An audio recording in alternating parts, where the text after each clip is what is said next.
Good morning. We are live on the Falcons Podcast. It is Wednesday. I am your host, Scott Kennedy. You can find me on the old Twitter machine, Twix, at Scout Kennedy. And this over here is Nick Kendall. He's at Nick Kendall MHH on Twix, and he is in Seattle. So we're coast to coast. He's up bright and early with us on these shows. Nick, how are you doing this morning? We missed you on New Year's Day.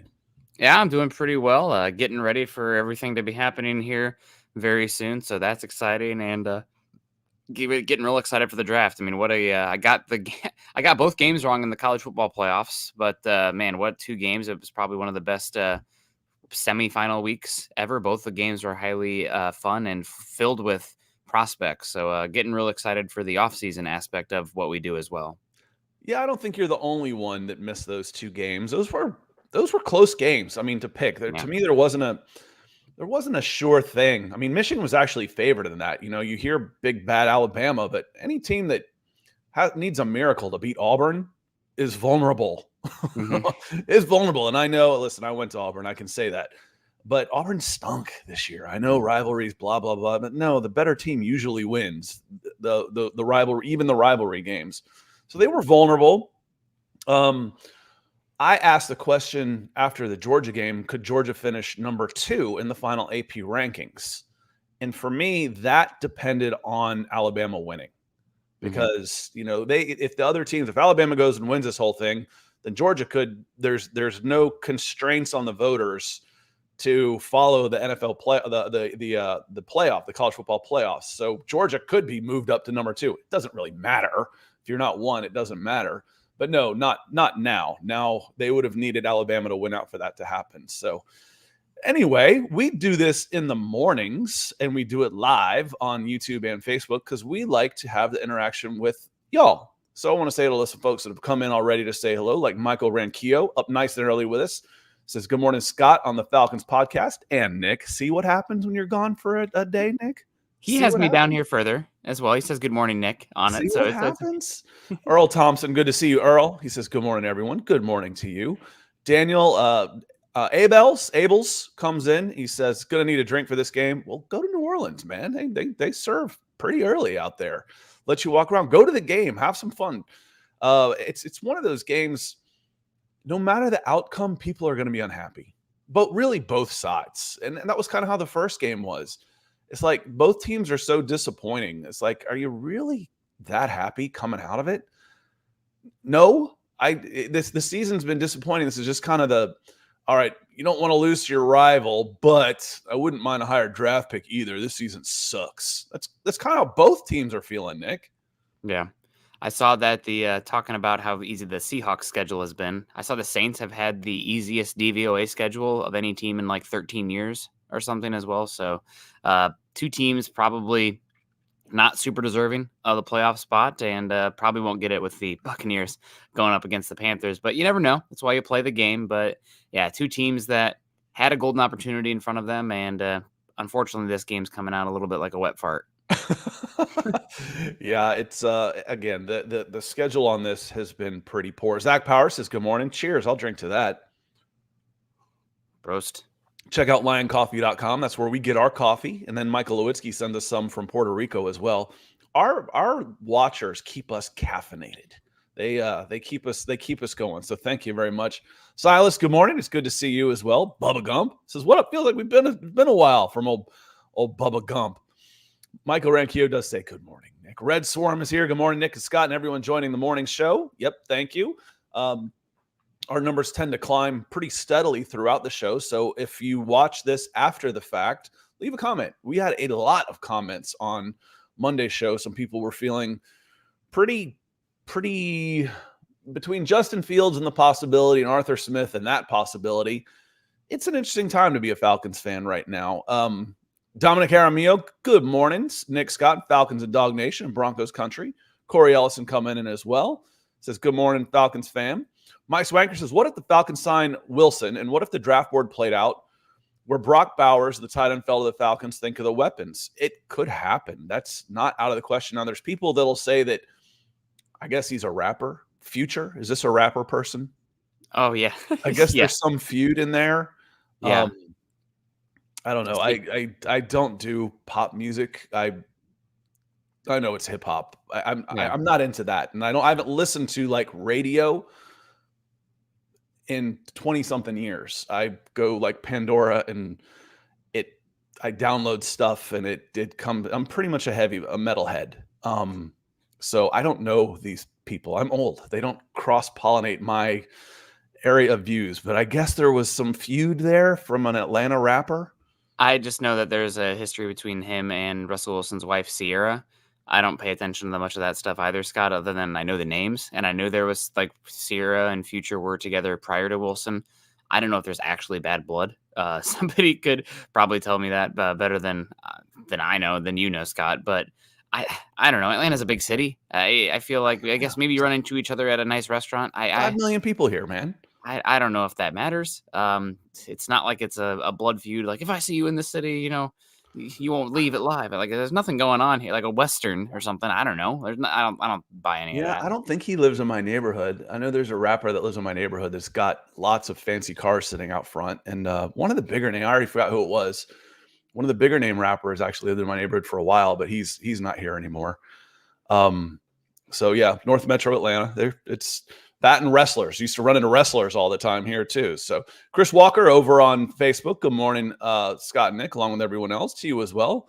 Red Swarm says, Scott, the thing about Arthur Smith is that he's consistent. You know what you're going to get, looking like another 7-10 season. And if the Jets beat the Patriots and the Falcons lose to the Saints, which are the probable outcomes of both games. Now, it doesn't mean they're both going to happen, but those are the favored there to happen. It will be the third straight number 8 pick for this team as well. 7-10, 7-10, 7-10, number 8 pick, number 8 pick, number 8 pick. And you know what? You might be able to go Brock Bowers in that spot. I'm of the opinion that if you're at number 8, you've got to do whatever you can to go up and get your quarterback. I think that's what it becomes. It's just going to be so hard. It's going to be so hard to move up. The Chicago Bears could come out of this thing with 5 first-round draft picks if they decide to go Justin Fields. What if they just trade down to 3 and keep Justin Fields, pick up an extra first-rounder, and get Marvin Harrison Jr. and swing that into a top 5 pick again next year? Very interesting. Yeah, I feel like if I was the Bears, I would just take the quarterback and reset. Personally, I think it's all the pick stuff and all this whatnot. Quarterback is so valuable at the end of the day. I think it needs to be simple. Do I value this quarterback, and do I think they'll be better than Justin Fields? It should be that simple, in my opinion. But we'll see what happens. Fields will be an interesting chip potentially, and you mentioned it, Scott. It is going to be expensive. It's going to be competitive as well. I mean, you have the Commanders going to take a quarterback, of course, at 2. New England's probably going to take one at 3. The Giants at 5 are looking. Tennessee, maybe. The Jets. If I'm New England, though, that's the team that needs to get up to number 1. If Chicago stays put, New England needs to make a trade. They need to swap, and that would be the best case scenario for Chicago. New England needs to go up there and make sure that they get one of the 2 they really like, unless they love Jaden Daniels. If they love 3, so be it. But if I'm sitting at 3, I want to make sure I get 1 or 2. And that would be a dream scenario for the Chicago Bears, I think. Unless they just take the quarterback and trade Fields. We'll see. It's going to be interesting. I would just take the quarterback that you like there. But you also have, obviously, the Jets. Vegas is going to be interested in a quarterback. Minnesota is out there. Denver as well. I mean, it's a lot of teams looking to get up. Broncos country right now is quarterback obsessed, and rightfully so. But good luck at pick 14, getting up to get one of the top 3 guys. Maybe you can talk about, Penix with his 2 ACLs and a shoulder injury in both shoulders at entering age 24, or JJ McCarthy, who's you don't really see in the drop back pass game so much, which is tough, but that's what you're talking about right now for the Broncos and probably the Falcons as well without trading up. So it'll be interesting to see what they do, but you need a quarterback. You are a roster that is ready to go for the most part, other than the quarterback. A few spots here or there, of course, but plug in a quarterback and things can happen. Stephen B asked, do people want Russell Wilson because he's good or because they think he will be cheap and will help win the salary cap championship? Cheap is one of them, but an improvement. I have no doubt Russell Wilson is better than Taylor Heineke and Desmond Ridder. And if he comes in at $1.5 million, kick the tires. Now it might be plan F in your plans of A, maybe Jaden Daniels falls to you. B, Maybe I go and Justin Fields is plan B. Plan C is maybe I can work a deal with the Cardinals because they don't want to take an $80 million dead cap hit and reset their clock. You get all the way down. And worst case scenario, not worst case is you go back into this thing with Heineke and Ritter. But as you work your way down to the available quarterbacks, does Russell Wilson improve the room? Yes, he does. Can you afford him? Yes, you can. So what would it cost? So, and with Russell Wilson, it's not going to be a money thing because his money is basically set next year anyway, based on what the Broncos are going to pay him. It's going to be what's the best situation for him? Where can he come in and start? Where does he think he'll have the best team? And frankly, the Atlanta Falcons might be the best opening job well, at least that's what they're saying about the head coaching job if it were to open. Of the rosters, it's a good opportunity is what I'm trying to spit out here poorly. The Falcons are a quarterback away from being a playoff team. Yeah. Quarterback play away. Again, I always say that because I don't put it all on Heineke and Ritter. They're not as bad as Arthur Smith has made them look. And Arthur Smith isn't as bad as Heineke and Ritter have looked. The combination of that mix has just been dreadful. Yeah, that's one reason, Scott, I probably would put the Chargers opening over the Falcons, even though the Chargers are a mess. If you have that quarterback in your pocket, you'll get a chance to kind of turn over the roster otherwise, where the Falcons, you might be in no man's land. We don't know. We're going to find out with the draft and everything coming up here. But if you don't have that quarterback. I think one of the things I saw on that was salary cap, and there it is. The Chargers are $30 million over the cap right now. Yeah, they're going to have to figure out a bunch, but they are very bloated with a bunch of old guys that I think they can get out of pretty quickly and easily as well. Like the Eckler contract, poof, gone. A bunch of offensive linemen that are ancient, poof, gone. You got to replace those guys too. So if you just have the quarterback, then where are you? Not a great spot, but still you have the quarterback. It's arguable. The Falcons are in a good spot for someone to come in.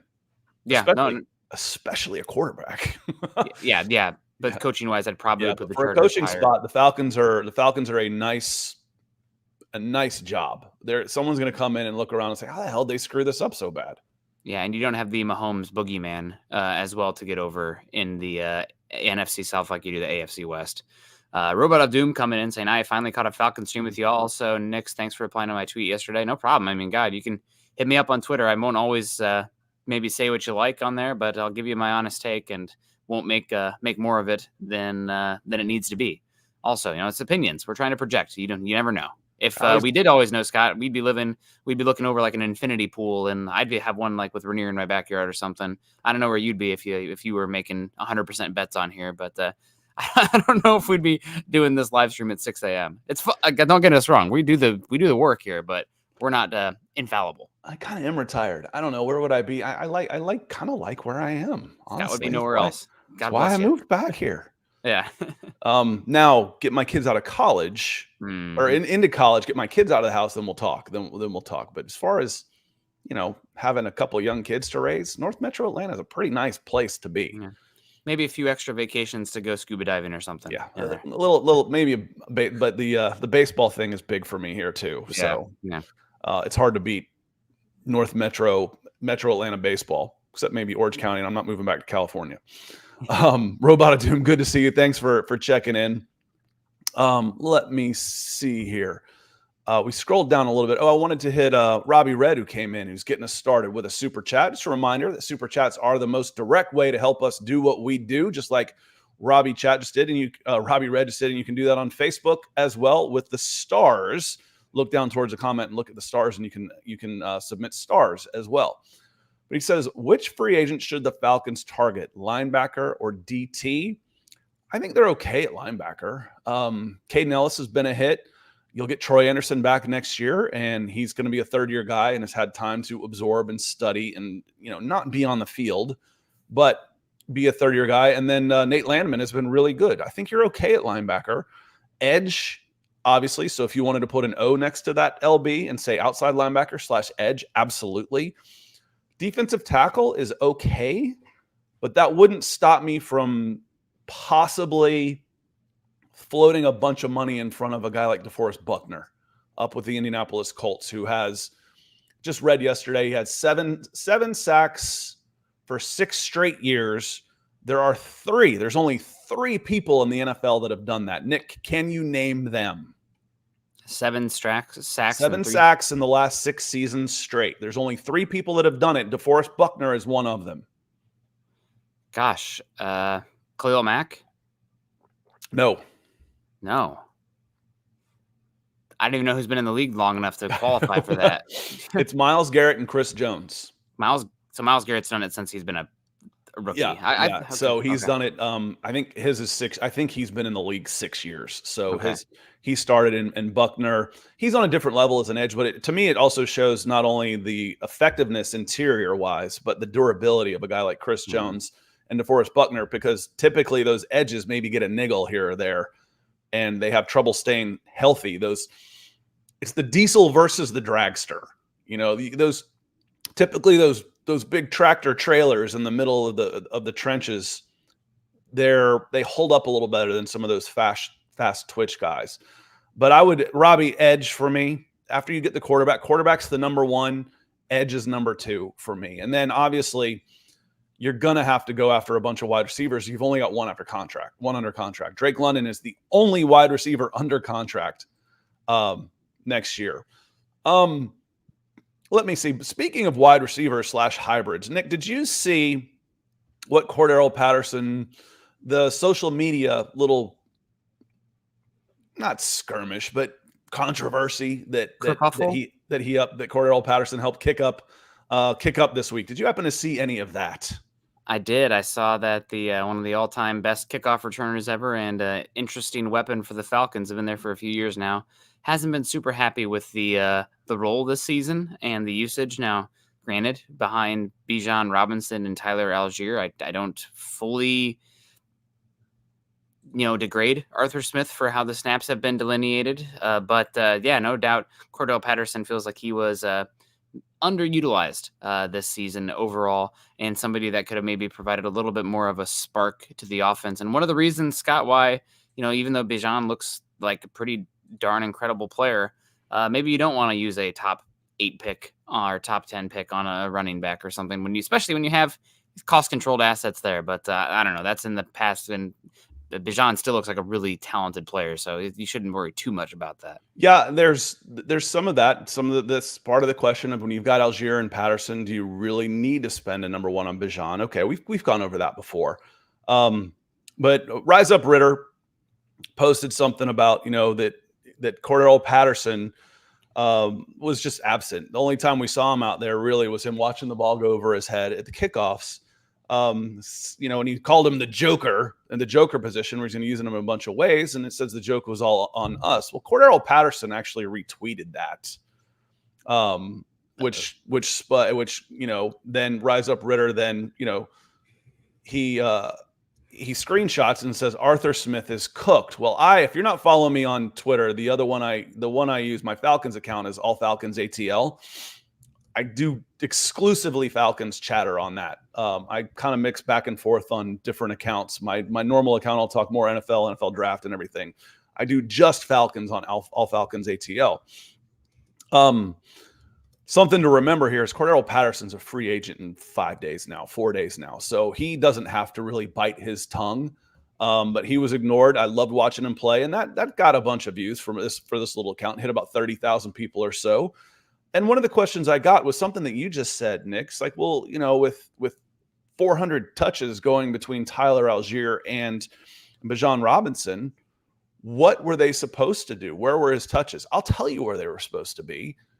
Every single touch, every single snap that Van Jefferson had on the field, you could have used Cordarrelle Patterson and or Bijan Robinson and rotated those two for the waste of space that Van Jefferson has been with the Atlanta Falcons this year. 10 catches, 88 yards, 124 out of 125 on PFF for wide receiver rankings. He has been a net negative for this team. Well, Cordarrelle Patterson wasn't very good. People forget that. That's why he was moved to running back. He's better than that. So that's how. You would not be worse off getting Cordarrelle Patterson on the field, especially think of the blocking aspect of what Cordarrelle Patterson can do. He's a truck. I mean, he's 225 pounds of knives and thunder. He's a beast just from the blocking aspect of having him on the field. Yes, Cordarrelle Patterson was misused, which raised a question to a lot of people. Has Arthur Smith lost the locker room too? I can't think he's got too many proponents out there. You think Taylor Heineke and Desmond Ridder are really going to bat for him if they needed to? You think high draft picks, Kyle Pitts and Drake London, are going to bat for keeping Arthur Smith right now? I don't. You think anybody on that offense might? Maybe the offensive line. He's boys with those guys. But after tight end, that, maybe. Yeah. Well, whoever, the fourth or fifth weapon has to love him, right? Because game planning to use your top 10 draft picks as decoys really is helping, those other guys out there. Jonnu Smith, gotta love Arthur Smith, right? The Smith connection there. But it's tough to evaluate Smith still because the room is that bad at quarterback. But even still, we talk about it. What's the bread and butter of this team? It's been the run game. And that was something that was supposed to be transferable, quarterback independent. You wouldn't expect them to take such a massive regression this season, especially with all you invested, again, a top 10 pick in the running back to have it fall back like this just doesn't make any sense. And a number two, and a number two in a guard. I mean, that's a big pick for a guard. Yeah. A top 40 pick for a guard. He needs to be a dude. Yep. So it's a tough time for Arthur Smith. Honestly, I'd probably be a proponent of moving on, especially if you're looking for a quarterback. I don't really like it when you have to bring in especially a young quarterback and the coach has to win that single season with him. Well, then you're fired and you're bringing a new coach. Does that quarterback even really fit what that new coach you're bringing in wants to do? I always like it if you're going to turn the page, do both at the same time. So that way you can be, just lockstep for what you want to do and who the quarterback evaluated. Then the coach has some onus also on who the pick is. Like, I need to make this freaking work. So I think that changes things a little bit as well. But we'll see. Right now, it seems like Arthur Smith is trending towards being back, but a loss versus the Saints, maybe that changes things. We'll see. Walter Beach coming in saying when you can't sustain drives, it's hard to get everyone snaps. Yeah, when you can't hold on to the ball as well, it's hard to get people snaps. But, Cordarrelle Patterson, at this point in his career, I'm not expecting, 10 touches a game, Scott, but somewhere in the, 5 range probably. And one thing also about the Falcons, I think probably worth mentioning is that you didn't have a running back injury this season, and typically you will have a running back injury. So you've kind of set yourself up in case something bad happened, and it didn't really happen as well. I'm okay with this discussion, Walter. You can't sustain drives. It's hard to get everyone snaps. Okay. That said, who did I call out on the offense instead? Van Jefferson, right?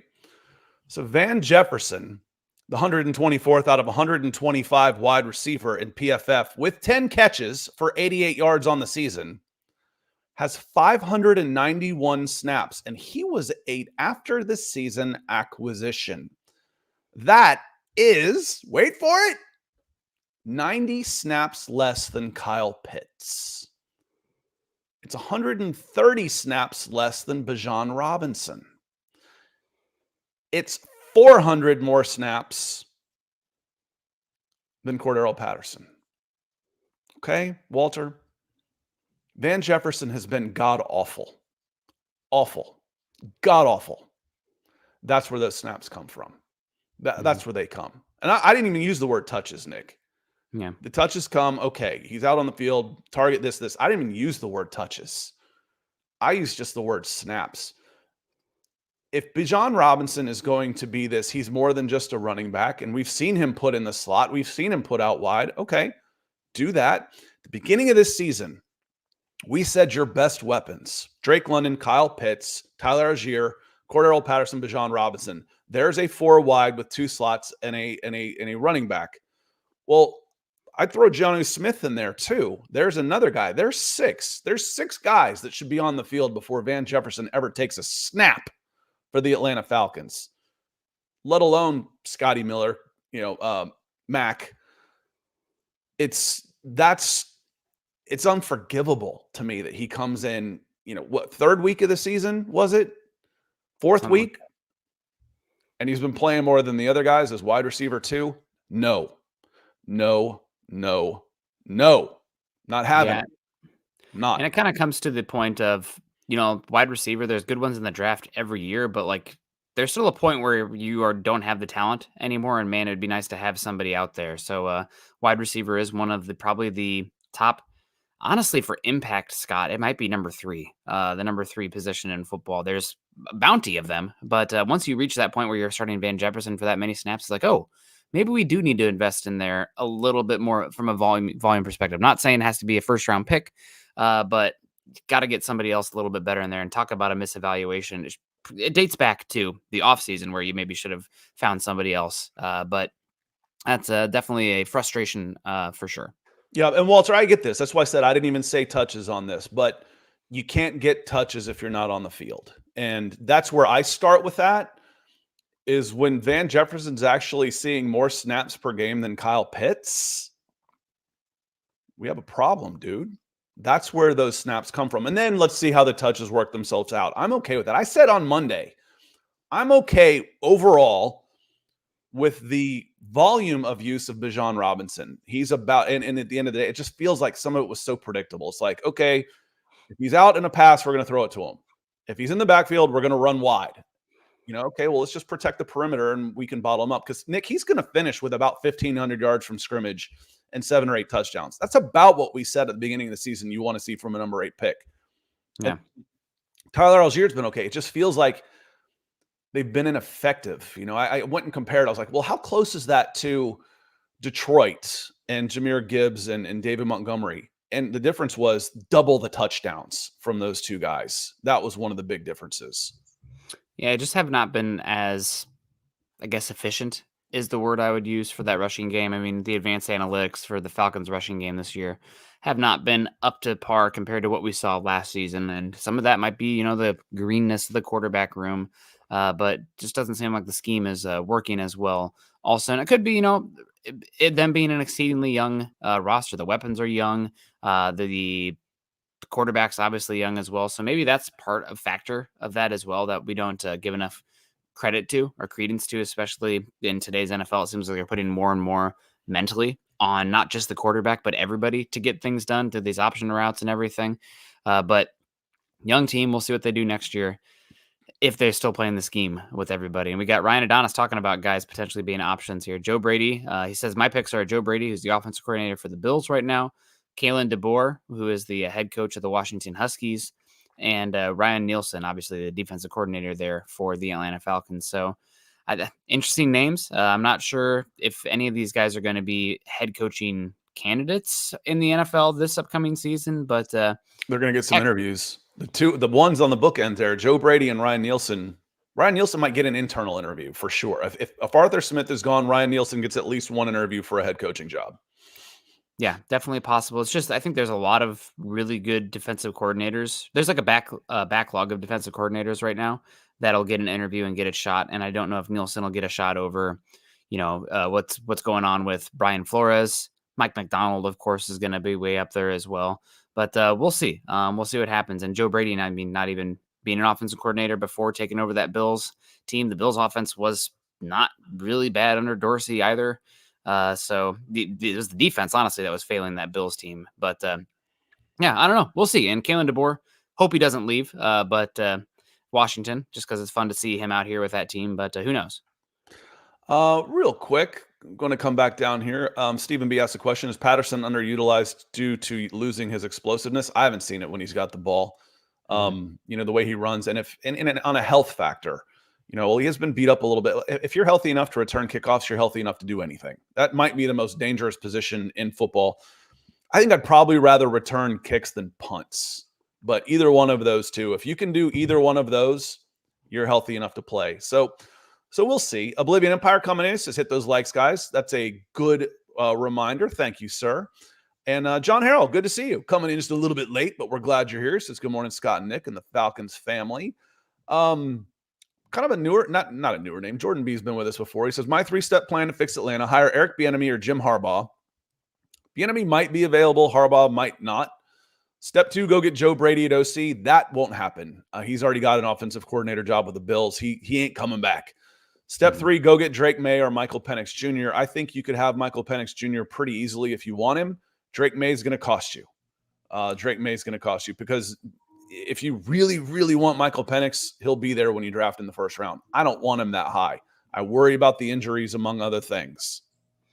Yeah, I mean, I feel like probably this last week was a lot of people's first true viewing of Michael Penix, and he had one of the all-time great college football playoff games. And there are questions that he had that he answered some of them. So the big thing with me and Michael Penix as far as play on the field is that if he can just, hit his drop back and survey the field and, deliver a football, it's beautiful. Good stuff there. But when he actually has to get off that spot, he looks a little bit rigid as an athlete, and that the issues with his throwing mechanics become much more apparent. He's been really poor off the spot this season, outside of structure, and just when he's forced off that last drop, he can get a little bit erratic. Now, that said, Scott, this is something that we talked about. A lot of the draft heads and whatnot were concerned about CJ Stroud 2 years ago, where it's like, okay, he's just able to hit his back drop and survey the field, and when he's off his spot, the accuracy drops a bit. It just hasn't happened very often, so it's hard to say like what it actually is because the sample size is so small. Maybe it's just something playing within the structure of the offense and what they're coaching him to do. And we saw against Georgia, CJ Stroud went absolutely off and like, oh my gosh, well, here he is evading guys, looking like an athlete, making plays. And it's the subtle athleticism too. It's the ability to make one guy miss, re-square, and then deliver a football while still keeping your eyes down the field. We saw some of that from Penix in this game, which we had not really seen from him so much. So big things are, I think he did answer some questions. Now the sample size, it's still a big question long-term about the ability to throw off platform, reset, because that's going to happen in the NFL. It just is with the discrepancy between offensive line and defensive line talents. But maybe he answered some of it too. It's the injuries plus the age, though, are going to be the big ones for Penix. Yep, he'll be there though. And if he's there, I would consider him a very good second round pick for me. I don't want him in the first. Not yet. I'm not there on the first. Second round, I'm like, okay, take a shot. Let's see what happens. Medicals. Who knows about the medicals? And also, quarterback's such a weird thing because it's the two eyes. It's the intelligence and the intangibles. Let's say you have, late. Well, the intelligence goes into the intangibles. That's under the intangibles umbrella.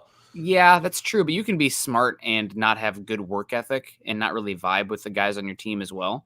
I consider intangibles things you can't necessarily measure. And while you can do IQ tests, there's football IQ, and you can't really measure that. So for me, intangibles, decision-making comes under that big umbrella. Yeah, I think of the intangibles more the first guy in, last guy out, like has to be the dude, and the players on the team have to rally around them as well. So it's like the leadership and all that stuff. And it's kind of, I don't know if you remember this from last year, Scott, but the big hoopla was the S2 test. Do you remember this? All the S2 tests. It was like, oh, this is the new one. It's going to pass the Wonderlic. First time I'd ever seen it used. I'm like, guys, we don't have enough data dating back to say this means anything. It could be an adverse relationship. Who knows? Because it's like, oh my God, the S2. It's like, okay, well, has it been used for 10 years? And what does it say about the quarterbacks that it ranked higher? Oh, we don't have that? Well, let's wait. Last year, CJ Stroud, horrible S2 test. Bryce Young had like one of the 98th percentile S2 tests. I don't know if that bleep matters one bit. What do they look like on the whiteboard? What was that show? It's called Head of the Class, I think, where it was the old guy from WKRP in Cincinnati was the teacher of the gifted students, and they challenged all the jocks to a volleyball match, and we're gonna beat them with our strategy. And well, they got their asses kicked. And he said, listen, you put the 5 smartest chickens into a cage with the world's dumbest lion, you're still gonna have 5 dead chickens.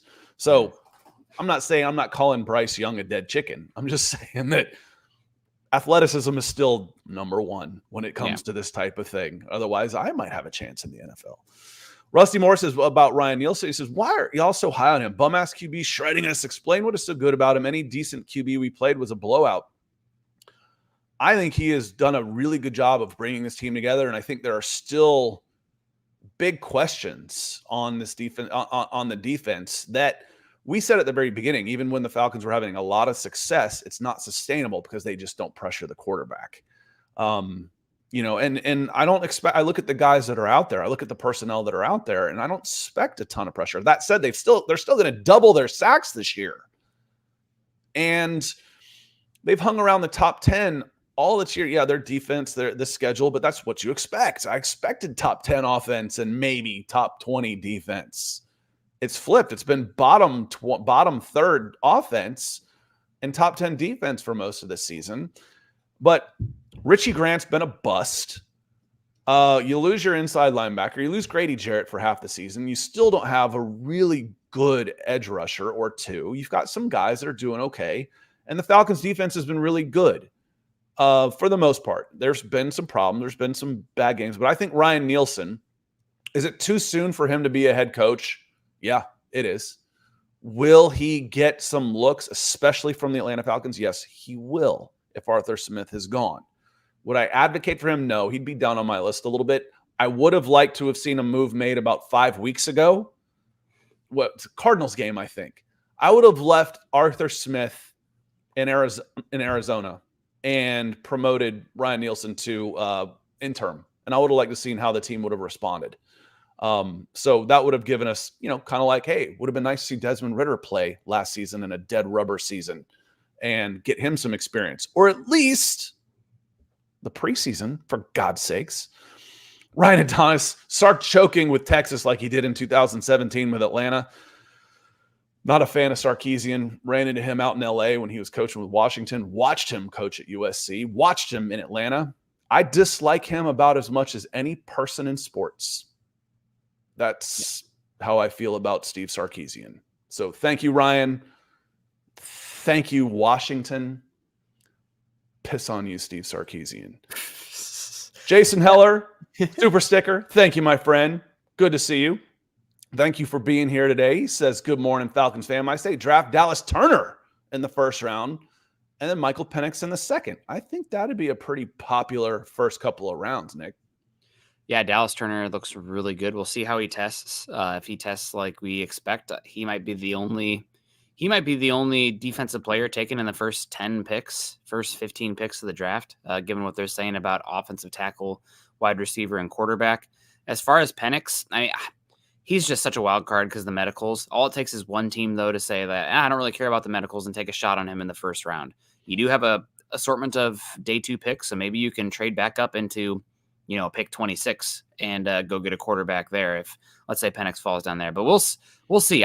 It's so hard to evaluate Michael Penix. I would say that if you're talking that, quarterback 4-5, I'm much more interested in Penix or McCarthy than I am Bo Nix, personally, from what I've seen and what each quarterback is asked to do and throwing in windows and whatnot. But we'll see. And Dallas Turner, very fun player. Did you see him after the bowl game? What his interview? I did, but I heard he was like, "Yeah, I'm gone." Ain't no question about it. Of course, yeah. So it was kind of funny. Turner's not ever going to be Will Anderson. I don't know if he's ever going to be a Superman level edge rusher, but he's going to be a damn good quality edge rusher. He plays with his hair on fire. I mean, there's never a question about his effort out on the field too, which is a lot of sacks come from the effort as well. So that's Dallas Turner will be great. We'll see how he tests though. Athleticism at edge is more important than any other spot. I think it was him, but I'm not positive it was. I was watching a play with Sean, who's been playing, my son Sean, who's been playing some outside linebacker. He needs to be a safety when it's all said and done.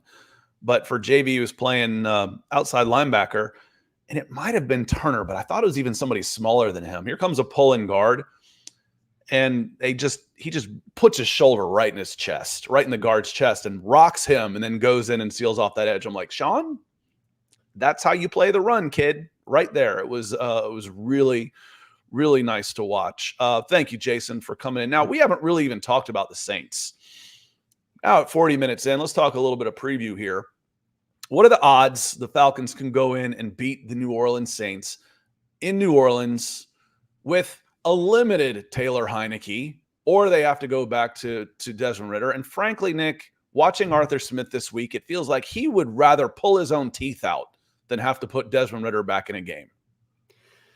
It's going to be – Saints are pretty poor, but this Falcons team feels like they're limping to the very end here. So, I mean, you saw them – Saints have been pretty mediocre this season. They have some but then they played their best game of the season probably last week. Yeah, against the Buccaneers. They had them was it 23-0 for a long time? It was 20-0. 20-0. And their defense – all right, true or false? The Tampa Bay Buccaneers offense and passing game is better than the Atlanta Falcons. Very, very true. True. The Saints go into Tampa and hold them to, including penalties, 50 yards in the first half. 50. Yeah. What do you think? What do you think the Atlanta Falcons bumbling offense is going to do? Probably shred them for 500 yards. But on paper, looking at this, come on. Yeah, it's the Buccaneers and the Falcons are so built differently because the Buccaneers couldn't run the football to save their lives. Where in theory the Falcons should be able to run the football. Like I was saying, their efficiency metrics are actually really poor this year. 28th in EPA per rush for this team. That is unacceptable. Just is unacceptable. I feel like the head of the printing company in Elf, right? -4.5. That's unacceptable this quarter. But that's the Falcons run game this year. What the hell's going on? So I don't know. We'll see. What's the identity of this team? What's the identity of the Atlanta Falcons? It should be offensive line and everything goes through the run game. 28th. You're fired. Yeah. You're fired. You have failed this city. Not good enough. So I don't know, Scott. I mean, you still have a chance in the playoffs, so anything could happen here. Granted, Buccaneers Panthers is probably not going that way, but I think you have a chance to win this game. I'd put it at 65-35 Saints, just because I think the Saints are a volatile, fragile team as well.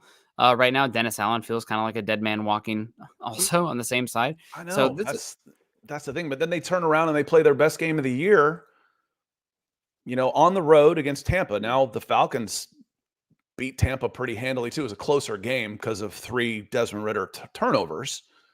Maybe his was 2 and there was another one, but I remember 3 fumbles in that game. That was the fumble game as he was going into the end zone.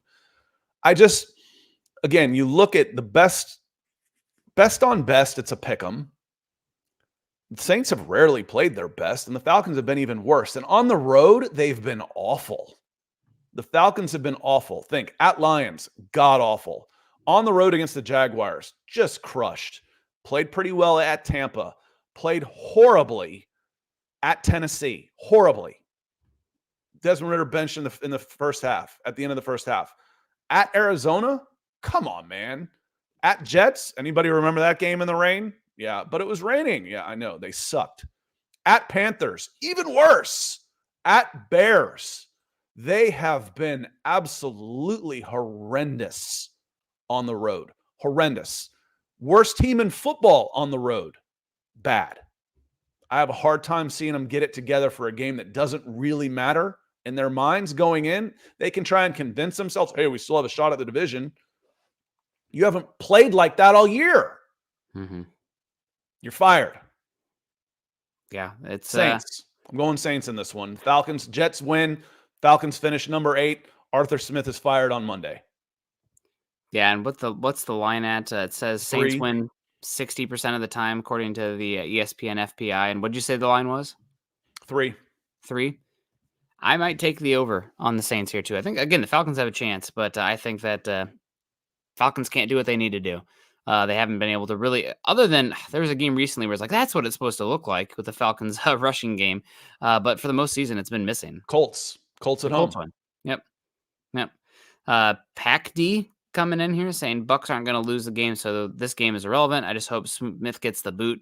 Yeah, I'm really worried. I mean, it's not that Smith is going to be the worst quarterback ever, but I worry about going in on a quarterback. Let's say you go with Justin Fields, Scott, and we know how much Arthur Smith wants to utilize, the shotgun and the quarterback run game stuff. Well, then let's say after that you go with Shanahan quarterback, where like the quarterback athleticism doesn't matter as much. It's much more the distributor. Well, you just traded all these picks and maybe a new contract for Justin Fields who now doesn't fit, and you missed your window to take a quarterback because you're running a completely new scheme now. I know that you kind of sometimes push back a little bit about the scheme stuff, but I mean, I think it really does matter, especially when you're talking about some of this fringe kind of stuff here, and also the buy-in for the stuff as well. So I just get really worried about mistiming and misalignment from key decision makers and the personnel you have on the field, especially at quarterback. So that's my biggest gripe. Now, if you wanted to kick the can down the road for a year and, slow play it with a day 2 pick and Russell Wilson just to save Arthur Smith's job, I guess if that's what your goal is to save Arthur Smith's job, my goal would be to try to go out there and build the best Falcons team that could win a Super Bowl possible. And I'm not sure that is with Arthur Smith. But it's going to be a very interesting offseason. I just, again, really worry about mistiming and misaligning when you gear up and go for that quarterback and having it not line up with whatever coaching staff you have in place. Keeping it real, Who Dat Sports Podcast says, by the way, Dennis Allen will be back for a third season. And if he wins and finishes 9-8 on the year, he probably should be. Now, I would still be a little disappointed. Again, I feel like there's some mirror images here with New Orleans Saints and Atlanta Falcons with expectations and the way the season has gone. But I've said it, 9-8, Arthur Smith would be back. 7-10, 8-9, I have questions. 7-10, he should be gone. And that's where this is trending. And if 9-8 comes out with the Saints, I think Dennis Allen probably should be back. Whether you think that's the right move long-term or not, time will tell. And yeah, shoot me an email. SKI, my redneck buddies at Auburn slurred my name together and called me Skinnity. So just hit me up. You can shoot me an email, skinnity@gmail.com, or DM me at Twitter @ScoutKennedy. And we will chat later. Red Swarm says, it's exactly how I see us rounding out the season as well. I mean, what makes anybody think that this team's going to stand up on the road for the first time in Week 18? They have been awful. They've played one decent game on the road. That was at Tampa. One. That's it, man. Otherwise, they have been dreadful on the road. Worse than Carolina Panthers, who will be the number one team in the league. Lost to them on the road. They got the number one team in the league, the number one draft pick. Y'all know what I'm saying. I'm getting all fired up. Yeah. And I don't know how much time we have left to do a little bit of draft talk, Scott, but I do have some breaking news for you that might be interesting for you and Falcons fans. Maybe not super interesting to you in the end, but Bo Nix accepted his invite to the Senior Bowl. Okay, so I'm actually very interested in that. So I think it's a good move for him too, because he's going to be a second or third round coming in, probably, maybe sneaks into the first. Bo Nix, and there's been some questions in here about Bo Nix. Bo Nix needs to be in a environment where he's throwing NFL throws, where they are putting him in position to throw the ball downfield, to throw that 20-yard out, to throw quick seams, to do all these things. Because I feel like a windshield wiper or a tennis match when I'm watching Bo Nix play with Oregon, side to side to side to side to side to side to side to side to side, and it's behind the line of scrimmage. And I got dizzy doing that, and he does it well. I mean, he hits the guy in stride. Hell, if he could have done that for the Atlanta Falcons, they would have been better this year. If he could hit guys on swing passes on time and get them on route, Bo Nix would be better than Desmond Ridder and Taylor Heinicke. Yeah. How much do I want to spend to try and get him? And I am really, really looking forward to seeing him at the Senior Bowl in a couple of weeks. Yeah, it was almost a hyper version of what we saw with related to the Broncos with Russell Wilson this season, because there's pretty much no anticipatory throws into tight windows, not a lot of intermediate stuff. It was either home run to behind the line of scrimmage check down. And one of the reasons that Bo Nix had such a low pressured rate is because it's pretty much if that home run shot isn't there, they're dumping it behind the line of scrimmage or quickly to a wide receiver in space with their spread stuff. So I don't know if, again, does he even have the ability to manipulate a pocket when things are messy around him? I don't know. They're not asking him to do that. They're saying if it's even close, get rid of the damn ball within, 2.5 seconds. So we'll see how he looks there. And also just the anticipatory middle of the field tight window throws, just NFL stuff that not really on tape so much at Oregon. Doesn't mean he can't do it, but it's something that we don't really see so much. It almost negates a little bit of the value of how much they build the offensive line there in Oregon. Maybe some long-term questions there for what they're trying to do. One reason they haven't been able to get over the hump. But yeah, it's that you're going to have a little bit more of a chance to evaluate him side by side arm talent wise with a bunch of guys down there as well. And the ability to negate some of the schematic advantages they have there in Oregon, where he's not asked to make many NFL level throws consistently, and to weapons that aren't, much better against Pac-12 defenses, which we'll just call it as it is. Pac-12 is probably one of the bottom two defensive conferences. Offense, giddy up, but the tackling, not so great. Yeah, I lived out in California for almost 10 years and got to know the Pac-12 really well and had those discussions. To sum it up, Anthony Barr was at UCLA, and I watched him in high school, and he was a monster athlete. And someone I'm on a UCLA board, and they're like, how are we ever going to get defense? I'm like, well, you're never going to have defense when you've got Anthony Barr playing H-back. ever. And the owner of the site comes on and says, well, he doesn't have the mentality to play defense. And I'm like, well, then you get rid of him. You run his ass off. That's how you do it in college football, because he's not doing you any good there. Jim Mora comes in. Jim Mora is a defensive coach, immediately throws Anthony Bard outside linebacker. The rest is history. So there's a mentality up there. And I don't, honestly, anymore, I don't blame people for not wanting to play defense. 10 years ago, 15 years ago, I did. Go play defense, man. Corners they're hard to find. But now who wants to play defense? They don't let you play defense. So I tell you, the big guys want to play defense. But you know what I mean? It's like, I'm not allowed to tackle anybody. It's everything's a roughing the passer, all those kind of things. So, real couple, and then we're going to do a quick 3-round mock draft here. Ryan comes in here real quick. Let me see here. It was the POS offense. I'll give you that one. The the whole thing of having your head coach call plays is just terrible. That's changed a little bit. It's becoming so common now that I think it's really hard to say that. If I look at Indianapolis, Shane Steichen calls his own plays. Deshaun McVay, I would imagine, still calls his own plays. Kyle Shanahan probably calls his own plays. Mike McDaniel calls plays. It's happening often enough now that it's becoming more of the norm where everybody's doing it. So how do you differentiate between what is working better or not? That said, Arthur Smith should have let Ragone call plays. And Shane says, doesn't help that we got an offensive coordinator that came from the Bears. Who was Ragone? And Ragone ain't calling plays. He's a game planner / coffee getter is what he's going. And the Falcons, Arthur Smith might survive by sacrificing Dave Ragone and getting a new quarterback. Would you want to be an offensive coordinator coming in for the guy that just had to give up that job? Who are you going to get? Who are you really going to get into that situation? I just think he's toast. I think Arthur Smith's in deep, deep trouble. And I think you're going to have a problem with Falcons country, Falcons nation, Falcons family, if he's the head coach on Tuesday. I think you're really going to have a problem. That's how I feel about it, Nick. And I think I could probably get a lot of amens from the congregation. Again, I just really worry about misaligning your window and going in on a dud head coach. I mean, it's not just also the quarterback stuff, Scott. It's 4 picks in the top 100.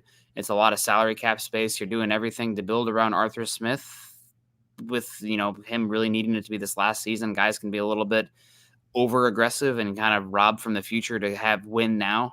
Do you want to do that with Arthur Smith, or would you rather set the table for the next guy?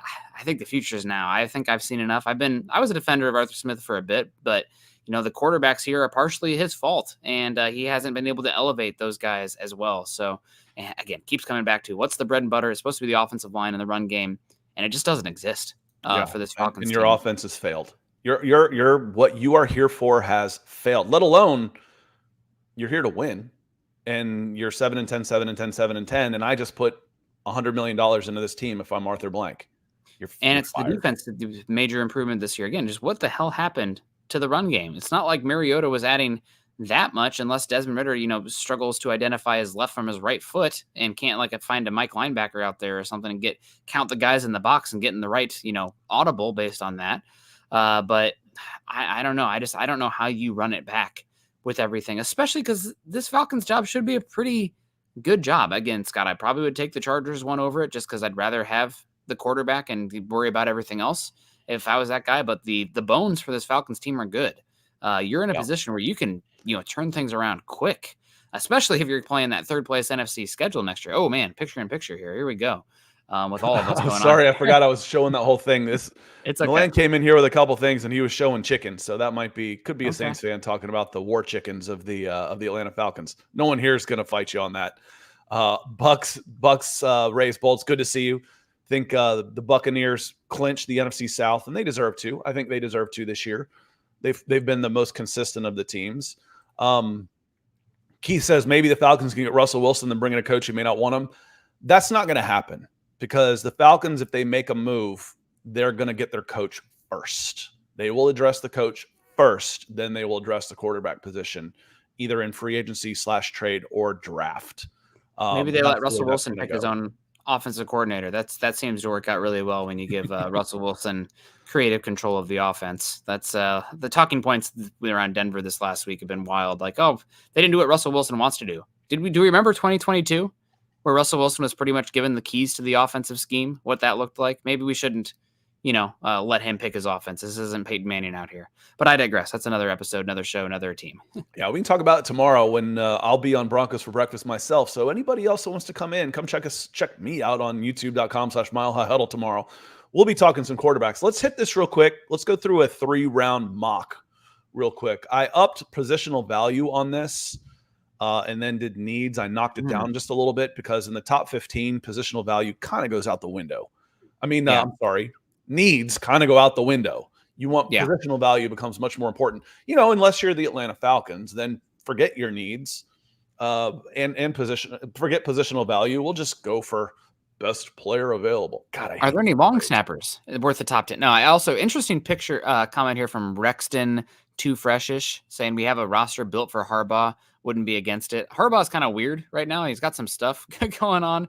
I don't know if you saw him compare himself to like Moses and relying on his staff or something. I mean, he's an odd duck, but you want to talk about a tough mentality team. I do think that the offense actually is built pretty well for some Harbaugh stuff here. I didn't think about that before, but you take JJ McCarthy as well. I mean, maybe oh God, how could you do that? How do you think JJ McCarthy's going out? We keep talking about JJ McCarthy, but he's not in the draft yet. I think if Harbaugh goes, McCarthy goes. And I don't think Harbaugh's going anywhere. I've fallen for this a few times. Yeah, and if he doesn't go this year, he's never going unless they fire him because they collapse. He did hire a big-time NFL agent this year. I don't know if you saw that. It's like somebody who mainly represents NFL head coaches as well as maybe Tom Brady's former. Why? I can't remember the name, but we're on Harbaugh watch right now, but I just never even thought about it with the Falcons and with the run game infrastructure you have. Yeah, I always love the quote from Harbaugh. You want intelligent brutality. That's what they're going for at Stanford. So smart but physical. I think you could probably do something like that with Stanford too. Yeah. Yep. So they had a hell of an offensive line class, and they did really, really well. Yeah. So I don't know. That's an interesting one. It's just, can you get over some of the weirdness with Harbaugh? But we'll see. We have fun. Get over the weirdness. We had Jerry Glanville here. He was weird.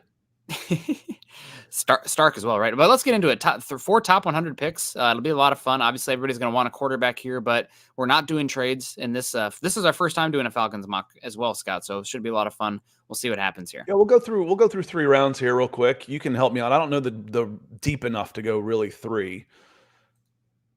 Got the Bears. They take Caleb Williams, Olufashanu to Washington. That's not going to happen. No. They're not pass. There's no way the Bears pass on Drake May. No way. You mean the Commanders? There's no way the Commanders pass on Drake May. No way. Number 3, Drake May. That would be a dream. That's why I think the Patriots have to get up into the top 2. They could. I think if there's a trade, that's where it's going to be. It's going to be Chicago and the Patriots. That's my prediction. Is they swap spots if the Bears come out of that number 1 spot. Marvin Harrison, you got some wide receivers going off the board here.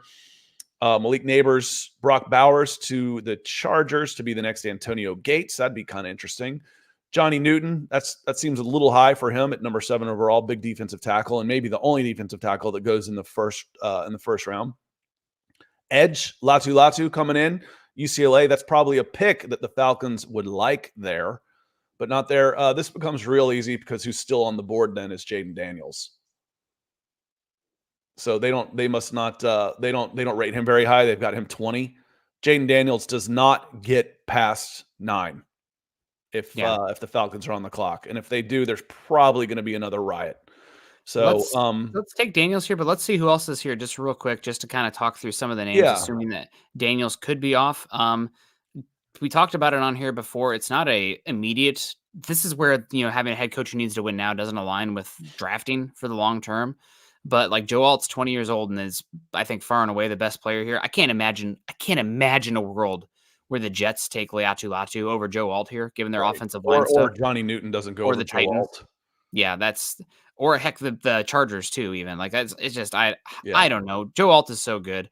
I think as far as the board here, you will take Daniels, but if Alt falls, even though you don't need him right away, I don't give a hoot. Like he's so good at tackle, and that's a position where you signed. Yeah, you move on from McGarry after 1 year then too. Yeah, it's or try him at guard or swing tackle for a year. You're not paying him a lot, so Yep. I wouldn't worry too much. Roma Dunze is another one here that I think he's going to work his way into more top 10 perennial discussions. He's just so smart. The name that I've started to hear more and more people use for Roma Dunze has been Jamar Chase. For watching him, Daniel Jeremiah even said that Odunze is so good he has the same grade on him as he does Marvin Harrison Jr. So just keep Odunze in mind. He's been unbelievable for Washington this season. Had a chance to see him live and have I think a 3 touchdown game against Oregon. And then the last name I wanted to toss out here was Dallas Turner would be the next guy. I think he'll probably be the first defensive player off the board. I don't know. It's that the PFF board is the PFF board, but I think Turner is probably going to test the best out of the edge rushers, the youngest of the edge rushers as well. Doesn't have the injury history. I think he's probably the guy who's a top 10 pick. But in this one, I'm with you, Scott. Got to go Jaden Daniels. Yeah, I just want people to get a look at who else can be there because I don't think you're going to be able to get Jaden Daniels at 8 or 9. Yep. But it gives you an idea, and this is what mocks are for, not what are you predicting happening, because all it takes is one guy to go in a different spot and it throws off all your predictions. But who can be available in certain areas? What cluster of players could be available for you? And wide receiver is absolutely a need for this team. They've got one. Again, you have one under contract. Edge. Yes, you need edge. There's going to be edges available. Corner. Yes, you need a corner opposite A.J. Terrell. Kool-Aid McKinstry is number 1 on the board here. Jared Verse, Nate Wiggins, Dallas Turner. So Braylon Trice is a run-stuffing defensive end / edge. Dallas Turner is there. And you could go offensive tackle. So there's going to be some really good players available for you from the 8 to 12 range where the Falcons could be drafting. Again, you're going to have to go all in to try and get up and get your quarterback. I think you're going to have to get up into the range of 4 to get a quarterback if that's where you want to go. I do think that Penix / McCarthy are still wild cards in this whole process if McCarthy comes out, just because they are the quarterback spot. And we'll see. I mean, we get another game of both those guys, which I'm just jonesing about. But in this one, we'll take Jaden Daniels here because that's what you do. Yes. I just don't think that's really a possibility. So I want to look at where you're going to go. And Rex asked, are there any solid tackles in the second round range? Yes. This draft is loaded with linemen and receivers. But we'll take Jaden Daniels in that spot. And let's say Daniels isn't there in real life. La-di-da is kind of my thought on that because we're going to do 10,000 mock drafts before now in April. So there'll be plenty of iterations where we're not worried about that. Yep. Some of the guys that go ahead, Carson Beck, see, he's not going to be there. He's already going back to college. Shedeur Sanders is already going back. Ladd McConkey, he's coming out. He's coming to the Senior Bowl too. Mm-hmm. He might put on a show at the Senior Bowl. He puts on a show wherever he goes out there. Keon Coleman is a guy I've seen ranked really high at wide receiver. That's not a bad shout either to go number 2 there. But I'll lean on you on this one. Yeah, Troy Fontenot is. I absolutely adore him. He kind of is maybe a little bit redundant to what you have out there with Bergeron, but Fontenot has been really impressive all season. He's a little bit short. I'll be curious to see what his arm measures at, but he's one that if you're looking for just a dude on the offensive line, he is going to be really. I'm just so impressed with him, Scott. He's probably one of my favorite players in the entire draft. And Troy Fontenot. So I mean, if you're just looking to continue to solidify the offensive line, he'd be one that he just figured out where he plays. He's going to be one of the good 5, but it's kind of the same argument as Bergeron last year. Keon Mitchell, a lot of ball skills out there at Toledo. I think there was a game he played where he had like 3 pick sixes or something. He's a lot of fun zone corner. You mentioned Keon Coleman as well. I think that's the direction I am going to head with this one, just given what we've seen with Jaden Daniels.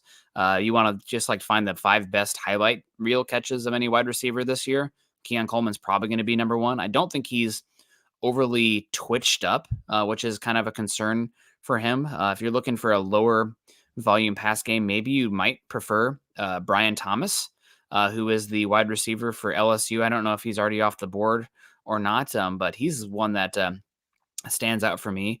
if you're looking pure wide receiver. If you're looking wide receiver, you can filter down with that left drop down menu. Here it is. That's what I was looking for. Yep, I can tell. So Coleman, there's Mitchell, there's Burton. Leggett is a big athlete. Worthy is interesting too. Polk is really fun. Maybe what's his face already came off the board. I would go Coleman of the guys I know right here, just because I've seen him mocked in the teens to the Indianapolis Colts a lot, trying to get one more weapon up there for Anthony Richardson. I think his stock is kind of regressing a bit compared to what the media had it at. So there's Brian Thomas there, pick 26. But Coleman, I think this is about the right range for him. You're looking for a big athlete. You want to continue to build Twin Towers. It makes sense to me with how this team is set up right now. So you have Quinn Ewers on the board there. That doesn't make we'll see what happens with him. This is an easy pick, Scott. So you can stop the count. Tyler Guyton. I think he's going to be probably a first round pick in the end. He's a crazy, incredible athlete, a little bit raw. Somebody will probably go in that top 4, but don't you have another day 2 pick? It's just not official yet because of the that third. Maybe you do. Let me look real quick. I thought you were going to get one for Calvin Ridley. That might be the third you have.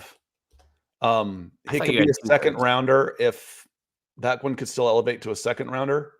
But yeah, I went third. I don't know why it stopped there. So they haven't counted that because it's still up in the air. It's not official. Yeah. So that one is not locked in as a third rounder. It could still become a second rounder. Mm-hmm. I don't think that's going to happen. I'd be a little surprised if it doesn't have to be big money. So maybe they re-sign him, but it's not going to be a big money contract for Calvin Ridley. Won't be bad money. It'll still be $10 million, but he's not going to go. I don't think he's going to go get 20. Yeah. So this is this is not really super realistic probably, but we're just kind of figuring out the names right now and everything. Keep an eye out for Tyler Guyton. I would be 0% surprised, Scott, if Guyton ends up going before Keon Coleman in reality, just because of the way he's built. But it's a crazy tackle class. And if you give me a B for Jaden Daniels at 9 for the Atlanta Falcons, you no longer get to grade drafts. Yeah, we'll see. Unless you're just outright on just simply out on his style. Kind of interesting for Jaden Daniels. He kind of is a player who, once he hits the back of his drop back, if the ball's not out a lot of times, he's taken off, which means you can get some fun, explosive runs, but he's not really, playing within the pocket and the structure and surveying the field. So there's going to be some development. Maybe it's just a scheme thing, but there are some interesting tidbits in how he plays, but he's still going to go top 5, top 7. And, this would be a fun pick for the Falcons for sure. All right, y'all. We're going to get out of here. Appreciate everybody for stopping in. Everybody say goodbye to Nick. We're not going to see Nick for about 2 weeks because the next time you see Nick is going to be a dad. So tomorrow is the day that we're thinking. And say congratulations to Nick. It's been a real pleasure working with you for these last 3 years, and I can't wait to see you become a dad. I think you're going to be fantastic at it. Want to say thank you to Robbie Red for coming in with a super chat, for Ryan Adonis as well, and for Jason Heller coming in. We appreciate the support that you guys show the show every chance you get. Nick, any final thoughts? Good luck to the Falcons, since I won't see you guys again until after the wild card round, and really excited for the college football championship game. Really pulling for Washington to win that one on Monday. But yeah, it's should be a great game. 2 undefeated teams. If we had the BCS era, Scott, these have been the 2 that had played anyway. So that's kind of fun to see. And Big Ten game, right? We got our Heartland, Michigan versus Washington. Right? Should be in the Rose Bowl. Big Ten country. It should be played at the Rose Bowl, honest to God. But appreciate all the kind comments in the chat as well. So gonna have a boy here. We'll see what happens over the next 72 hours. Mother-in-law is getting in town here, so wish me luck on that too. No, I love the mother-in-law. It's all good. But appreciate everyone. And it's been a fun season. We'll see what happens with Arthur Smith, and I'll be around. And just because I'm not going to be doing the morning shows, because I'm going to be trying to help with baby and whatnot, I'll still be around on the phone sometimes too. So if you have any draft questions or stuff, you can always hit me up on Twitter. Yep. He's not going to be here. He just won't be doing the pods for the next couple of weeks. So we've got a big month ahead. We've got possibly coaching change. We got Senior Bowl coming up. I'll be down in Mobile again and come up with 80 to 100 highlight videos of those guys. And I'm looking forward to seeing Spencer Rattler. I'm looking forward to seeing Bo Nix down there. So guys that could move their way up. Yep. We'll see. It's also underclassmen are allowed too, Scott, and that deadline's coming up on the 15th, I want to say. So, I mean, we'll find out. I mean, heck, maybe McCarthy's down there. Maybe Quinn Ewers is down there. Who knows what it looks like, and the ability to get those guys all throwing together. You can't really tell the arm talent for a lot of these guys when you're watching it on TV, but then when you watch them, back-to-back reps, it's like, oh, this guy's arm is different. Yeah. So it's fun. Yes. I'm jealous. You can do trouble with the curve, and that's like, I can hear that guy is fast. Those are the kind of guys you want. So what do you know? You're not a coach. I know if you aren't getting the guys that I can pick out, you're going to lose to the guys that I can pick out. That's what I know. So we are rookie move having it during playoff time, Nick. Man, come on. I don't know. Don't they just kind of mostly sleep and cry? And I announce what's happening on the game better than the announcers sometimes anyway. I'll say something and then they'll say it 5 seconds later. So I don't need to hear them. I just need to have it on in the background. It's fine. Kenneth says they're not going to make the playoffs. Smith is a consistent failure. 7-10, 7-10, 7-10. Sounds like an audible or something. Maybe we should turn that into an audible next year. Pizza, 7-10, 7-10. Too mouthy. And it might be the time that Nick can sleep, for the next couple of weeks. No, we're going to get out of here. I will be back on youtube.com/Mile High Huddle talking Broncos, and I'll be back on these channels on Friday. I know there was a question here. It was from Robot of Doom. Came in and said, what are the top playoff matchups and what are your predictions? I'm going to go through that on Friday. That's what we'll do on Friday. And then while Nick is gone, I'll probably start bringing in some guests. Well, I don't want to do this by myself. With just y'all. So I'll probably start bringing in some guests over the next 2 weeks, but we got a lot going on with this January. It's going to be a lot of fun. Can't wait to do it with y'all. Y'all have a good rest of your week, and I'll see you tomorrow or Friday or Falcons Monday. Peace.